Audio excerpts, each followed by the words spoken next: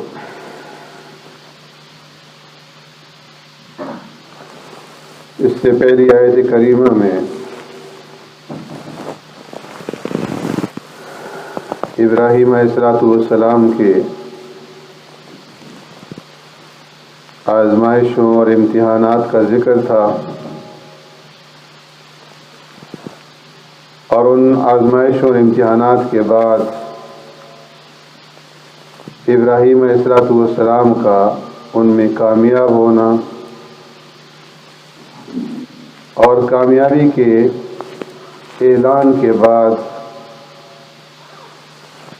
اللہ تبارک و تعالیٰ کی طرف سے انہیں انعام سے نوازنے کا ذکر تھا کہ جب تمام امتحانات میں ابراہیم علیہ السلام کامیاب ہو گئے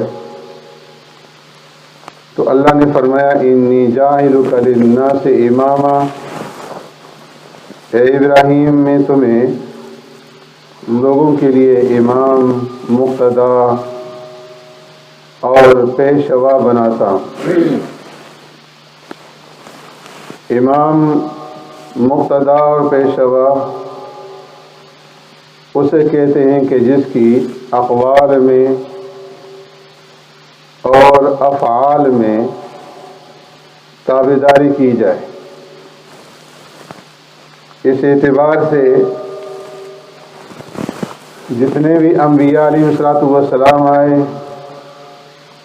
وہ اپنے اپنے وقت میں اپنی امتوں کے مقتدا، امام اور پیشوا تھے،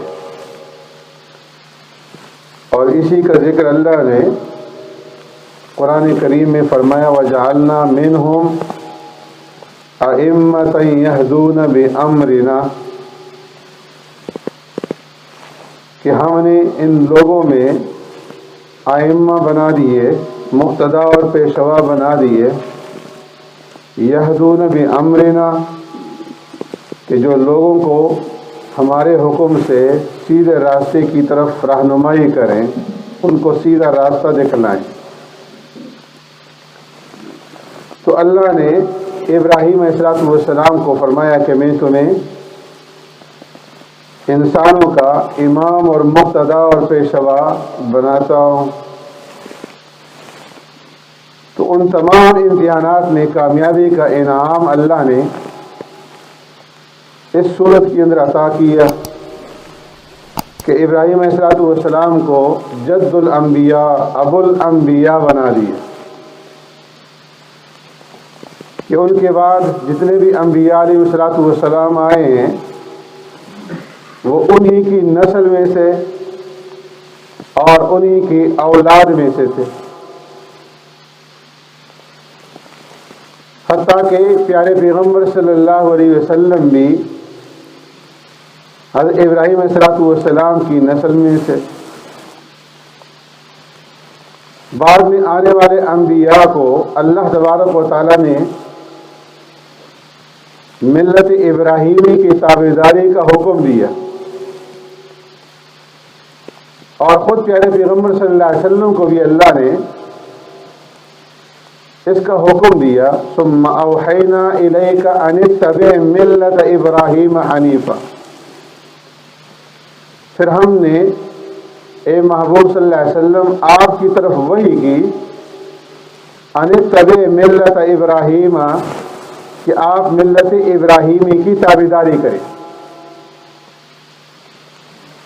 تو اللہ نے ان کی نسل میں، ان کی اولاد میں انبیاء کا سلسلہ جاری کیا، ابو الانبیاء بنایا، جد الانبیاء بنایا، اور بعد میں آنے والے لوگوں کو ملت حنفیت کی، ملت ابراہیمی کی تابعداری کا حکم دیا۔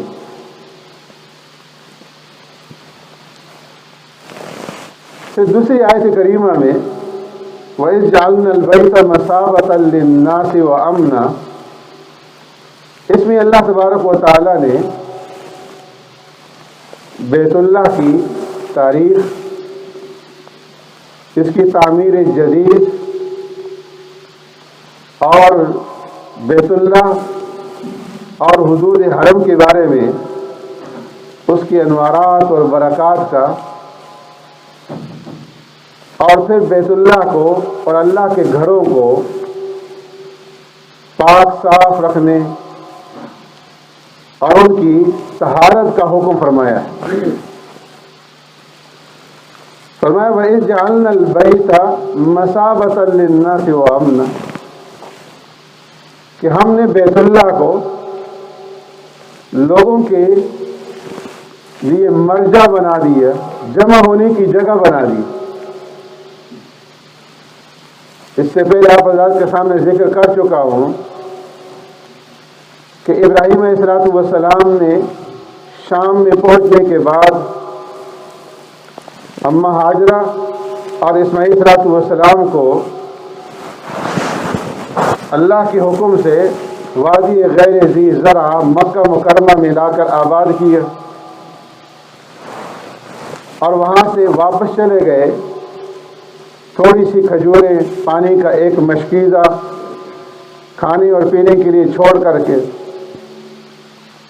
کچھ عرصے تک اماں ہاجرہ اس پانی سے پیتی رہیں اور وہ کھجوریں تناول فرماتی رہیں۔ پانی بھی ختم ہو گیا، کھجوریں بھی ختم ہو گئی، یہاں تک کہ بھوک اور پیاس ستانے لگی اور کوئی چیز نہ بھوک مٹانے کے لیے پاس تھی نہ پیاس بجھانے کے لیے، اور اس کا اثر بچے پر بھی ظاہر ہوا، دودھ میں کمی واقع ہوئی۔ تو اماں ہاجرہ اب پانی کی تلاش میں نکلیں کہ کہیں پانی کے اثرات مل جائیں یا کوئی انسان نظر آ جائے جس سے معلومات حاصل کی جا سکے۔ تو زمزم کا کنواں جو اس وقت ہے وہاں پر حضرت اسماعیل علیہ السلام کو لٹھایا اور پانی کی تلاش میں پہلے صفا پہ گئی اور پھر اس کے بعد مروہ۔ درمیان میں نشیبی جگہ تھی جہاں پر اسماعیل علیہ السلام کے اوپر نگاہ نہیں پڑتی تھی، تو وہاں پہ دوڑ لگا دیتی، جسے میلین اخضرین اس وقت کہتے ہیں، کہ تاکہ بچہ ہر وقت نگاہ کے سامنے رہے۔ اس طرح 7 مرتبہ انہوں نے دوڑ لگائی صفا اور مروہ کے درمیان میں، اور اسی سعی کو اللہ نے قیامت تک باقی رکھا۔ ان کا یہ دوڑنا اللہ رب العزت کو اس قدر پسند آیا کہ اب جو بھی حج کے لیے جاتا ہے، عمرے کے لیے جاتا ہے، تو اسے صفا اور مروہ کے درمیان میں وہ سعی کرنی پڑتی ہے جو اماں ہاجرہ نے کی۔ 7ویں مرتبہ مروہ پہ پہنچی، ایک آواز سنائی دی، کوئی نظر نہیں آ رہا تھا، تو فرمایا کہ مجھے آپ کی آواز آ گئی ہے، جو کوئی بھی سامنے آ جائے۔ حضرت جبرائیل علیہ السلام ظاہر ہوئے اور اس مقام پر جہاں اسماعیل علیہ السلام لیٹے ہوئے تھے، جبرائیل علیہ السلام نے وہاں پر اپنی ایڑی ماری، اس کے نتیجے میں پانی نکلا، زمزم کا کنواں وہاں نمودار ہوا۔ اماں ہاجرہ نے جلدی جلدی اس پانی کو جمع کرنا شروع کیا، کنارے سے اس کی کناریاں باندھنے لگی۔ پانی بڑھ رہا تھا، جوش مار رہا تھا، تو فرمایا زمزم رک جاؤ۔ پیارے پیغمبر صلی اللہ علیہ وسلم فرمایا کہ اللہ اماں ہاجرہ پہ رحم فرمایا، اگر وہ یہ نہ فرماتی اور پانی کو جمع نہ کرتی تو یہ پانی پھیل جاتا اور ایک عظیم چشمے کی صورت اختیار کر لیتا۔ اما حاجرہ نے اس پانی کو پیا اور فرمایا کہ وہاں پر کچھ عرصے کے بعد قبیلہ جرہم کے لوگ آئے، پانی کے اثرات دیکھے، پرندوں کو اڑتا ہوا دیکھا، وہاں پہنچے، دیکھا کہ اما حاجرہ موجود ہیں، پانی مانگا اور پھر وہاں پہ رہنے کی اجازت مانگی، انہوں نے اجازت دے دی۔ مختصر یہ کہ اما حاجرہ کا انتقال ہو گیا، اور اس دوران میں حضرت اسماعیل علیہ السلام کی شادی اسی قبیلے کے اندر ہو گئی۔ ابراہیم علیہ السلام کبھی کبھی شام سے ملنے کے لیے آتے تھے۔ ایک مرتبہ آئے، اسماعیل علیہ السلام موجود نہیں تھے، گھر پر شکار کے لیے گئے ہوئے تھے۔ ان کی بیوی سے حالات پوچھے، کھانے پینے کا پوچھا، تو زبان کے اوپر شکایت لائی کہ حالات بڑے ہی تنگ ہیں، کھانے پینے کے لیے کچھ نہیں، تنگ دستی کی شکایت کی۔ ابراہیم علیہ السلام نے فرمایا کہ اپنے خاوند کو میرا سلام کہنا اور کہہ دینا کہ اپنے دروازے کی چوکھٹ کو تبدیل کر دو۔ اسماعیل علیہ السلام آئے، گھر میں اثرات پائے نورانیت کے، پوچھا کوئی آیا تھا، بیوی نے سارے حالات سنا دیے کہ اس طرح ایک شخصیت تشریف لائی تھی اور انہوں نے یہ کہا ہے، فرمایا وہ میرے ابا جان تھے اور مجھے حکم دے گئے ہیں کہ میں تمہیں طلاق دے دوں، اس لیے انہیں جدا کر دیا۔ پھر اسی قبیلے کے اندر دوسری شادی ہوئی، کچھ عرصے کے بعد ابراہیم علیہ السلام آئے، تو پھر اسماعیل علیہ السلام گھر پہ موجود نہیں تھے، حالات پوچھے، انہوں نے شکر ادا کیا اللہ کا کہ اللہ کا شکر ہے، سب کچھ بہت ہے۔ تو میں کھانے پینے کے لیے ملتا ہے، کہا ہاں کیا ملتا ہے؟ گوشت ملتا ہے اور پینے کے لیے پانی ملتا ہے۔ ابراہیم علیہ السلام نے دعا کی کہ اللہ ان کے لیے گوشت میں اور پانی میں برکت پیدا فرما۔ فرمایا کیسا گزران ہو رہا ہے، زندگی کیسی گزر رہی ہے؟ کہا اللہ کا شکر ہے۔ فرمایا تمہارے خاوند آئے تو سلام کہنا اور کہہ دینا کہ اپنے دروازے کی چوکھٹ کو برقرار رکھو اور اس کو جدا نہ ہونے دینا۔ اسماعیل علیہ السلام آئے، پوچھا کوئی آیا تھا؟ کہا ہاں اس طرح کی شخصیت آئے تھے، نورانی چہرے والے، اور انہوں نے یہ کہا ہے، فرمایا وہ میرے ابا جان تھے اور مجھے حکم دے گئے کہ میں تمہیں اپنے نکاح میں باقی رکھوں۔ اور پھر اللہ نے ابراہیم علیہ السلام کو حکم دیا کہ اے ابراہیم جاؤ اور میرے گھر کی تعمیر کرو۔ اب کی دفعہ جب ابراہیم علیہ السلام آئے تو حضرت اسماعیل علیہ السلام زمزم کے پاس ایک درخت کے نیچے بیٹھ کر کے تیر بنا رہے تھے۔ ابراہیم علیہ السلام کو دیکھا، استقبال کیا، تو فرمایا بیٹے میرے رب نے مجھے ایک حکم دیا ہے اور اس حکم کے پورا کرنے میں کیا تم میرا ساتھ دو گے؟ عرض کیا ابا جان کیوں نہیں، ضرور آپ کا ساتھ دوں گا۔ تو ابراہیم علیہ السلام نے اس ٹیلے کی طرف اشارہ کر کے فرمایا کہ مجھے اللہ نے اس گھر کی تعمیر کا حکم دیا ہے، اور اس کا ذکر اللہ فرما رہے ہیں جعلنا البیت مثابۃ للناس وامنا۔ سبحانک اللہم و بحمدک۔